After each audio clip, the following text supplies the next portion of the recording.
Dhanbad coaching association की ओर से रविवार को आईआईटी आईएसएम के पेनमैन ऑडिटोरियम में मार्गदर्शन 4.0 कार्यक्रम का आयोजन किया गया।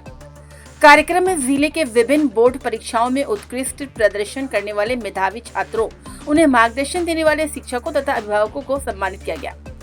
कार्यक्रम में मुख्य अतिथि के रूप में विनोद बिहारी महतो कोयलांचल के विश्वविद्यालय के कुलपति प्रोफेसर रामकुमार शामिल हुए।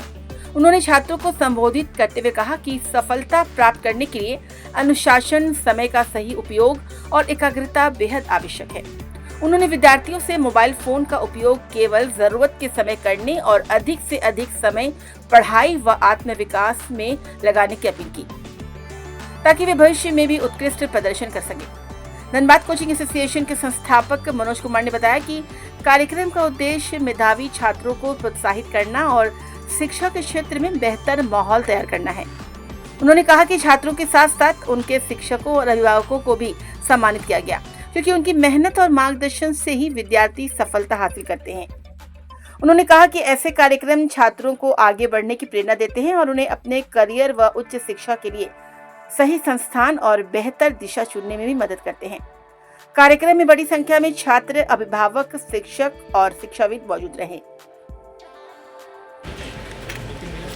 वो पेरेंट्स बच्चों के साथ ही आएंगे।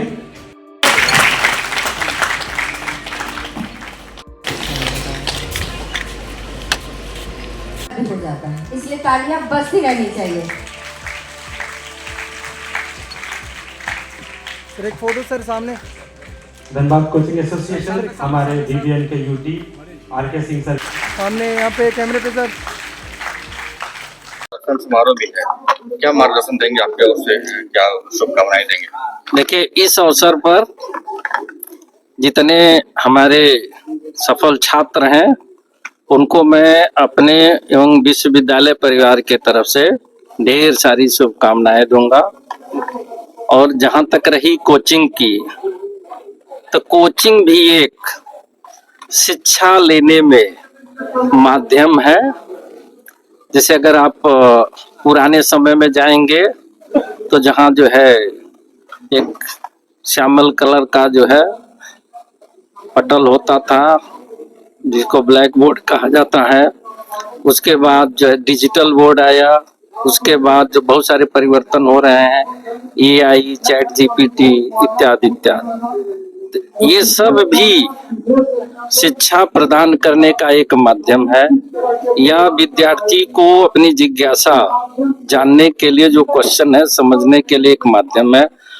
मेरे विचार से उसी प्रकार से कोचिंग भी एक माध्यम है, चाहे कोई भी हो माध्यम। हमारे विद्यार्थी जब स्वयं परिश्रम करेंगे, स्वयं जो है देखेंगे, स्वयं समझेंगे, स्वयं पढ़ेंगे, स्वयं प्रयास करेंगे, वो सबसे जो है उत्तम माध्यम है। और ये सबके लिए एक सहयोग के रूप में कार्य करेगा। और ये पहले भी था, आज भी है, आगे भी रहेगा। इसका रूप स्वरूप जो है बदलता रहेगा। आज जैसे एआई है, एआई से आप कोई भी प्रश्न पूछेंगे वॉइस के फॉर्म में या रिटन के फॉर्म में, किसी भी लैंग्वेज में, जो भी उपलब्ध लैंग्वेज है उसमें शंका का समाधान करेगा। पहले ये गुरु लोग करते थे, अब एआई। लेकिन एआई व्यक्ति का न विकल्प था, न है, न होगा। तो जितना आप पूछेंगे उतना ही बताएगा। उसके पीछे का भाव ये आई अभी तक जितना है वो नहीं समझ में पाएगा। इसीलिए गुरु का स्थान पहले भी सर्वश्रेष्ठ था, आज भी सर्वश्रेष्ठ है और आगे भी सर्वश्रेष्ठ रहेगा। और गुरु को प्राप्त करने का स्थान अलग अलग है, चाहे आप स्कूल से प्राप्त करिए, चाहे शिक्षण संस्थान से प्राप्त करिए, या आप वॉइस के रूप में प्राप्त करिए, या किसी रूप में। किसी से तो अपनी जो जिज्ञासा है, जो चीज समझ में नहीं आ रही है, उसको पूछ के निदान करना जरूरी है। और जैसा बच्चों ने बहुत अच्छी अच्छी बातें बताया है कि एकाग्रचित्त होके सच्चे मन से ध्यान लगा के सतत प्रयास करते रहेंगे तो सफलता जरूर मिलेगी। सर, एक सवाल इसे थोड़ा हटके, आप एक शिक्षाविद हैं, इस नाते आपसे पूछ रहे हैं, पटना में जिस तरह से बच्चे सड़क पर हैं और एक बड़ी घटना जो हुई जिसमें एक शिक्षक को जेल जाना पड़ा और आपसी प्रतिद्वंदिता की वजह से बच्चों का नुकसान हो रहा है, तो आप इसको किस तरह से कोचिंग सेंटर देखिए, इसको मैं इस रूप से लूंगा कि आदिकाल से प्रतिद्वंदता थी, वर्तमान समय में प्रतिद्वंदिता है, आगे भी प्रतिद्वंदिता रहेगी। लेकिन कोई भी चीज जो है, जैसे हमने अपने लेक्चर में बताया, क्रोध के रूप में मत करिए, मन को शांत प्रिय रखेंगे तो डिसीजन आपका जो है अच्छा होगा और वो टिकाऊ होगा। कभी कभी क्रोध में आने से होता क्या है कि जो है विवेक का नुकसान हो जाता है, और जब विवेक का नुकसान होता है तो उस क्षण कोई क्रिया प्रतिक्रिया हो जाती है, और उस क्रिया प्रतिक्रिया को अगर व्यक्ति सही ढंग से एनालिसिस नहीं करता है तो फिर रिवर्स क्रिया और प्रतिक्रिया होती है और हर एक चीज का सैचुरेशन होता है, और जब ये सैचुरेट होता है तो स्वतः ही समाप्त हो जाएगा। ये साइंस भी कहता है, ये मनोवैज्ञानिक भी कहते हैं, ये ऋषि मुनि भी कहते हैं, ये माता पिता भी कहते हैं, ये गुरु भी कहते हैं। उसकी अच्छाइयों को, जैसे हमने अपने भाषण में भी यही बताया था, हर जगह की आप अच्छाइयों को लेते रहिए, जिस समय जो कार्य है उसको करिए और मन लगा के करिए।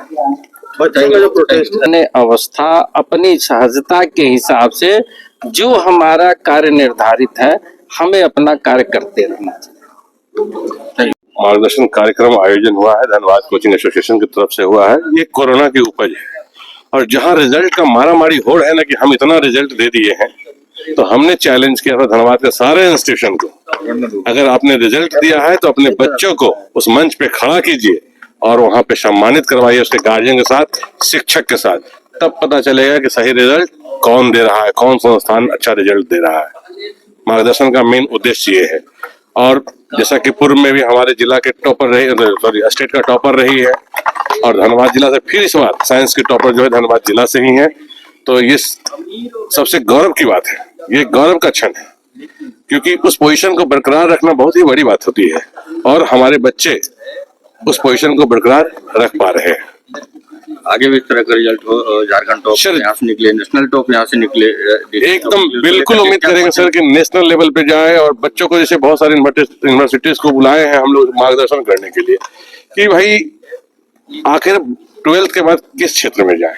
कोई बच्चे आर्ट्स लेना पसंद करते हैं, कोई बच्चे कॉमर्स लेना पसंद करते हैं, कोई साइंस लेना, कोई टेक्निकल, कोई नॉन टेक्निकल, कोई एनिमेशन, कोई AI की तरफ जाते हैं।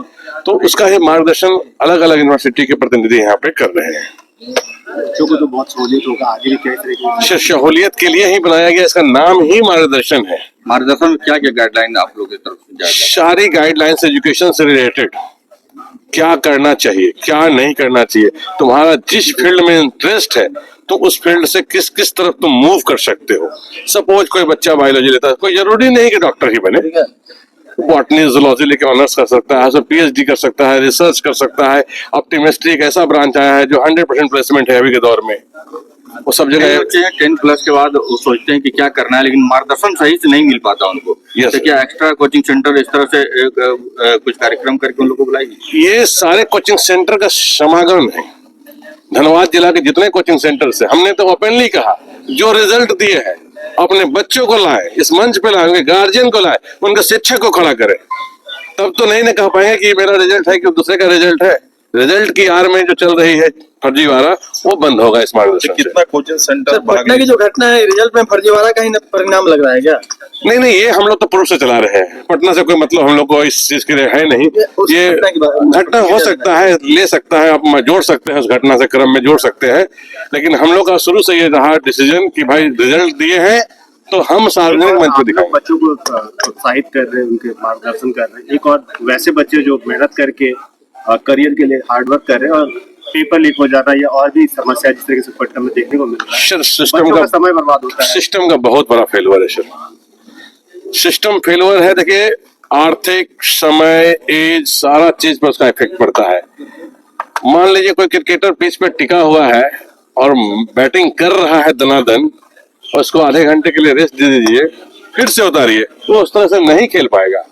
तो जो बच्चों का लय है ना, जिससे वो तैयारी कर रहे हैं, उस अपनी तैयारी के बाद वो एग्जाम दिए, क्रैक के, उसके बाद रिलैक्स मोड में चले गए, पता चला पेपर लीक, सारा चीज खत्म।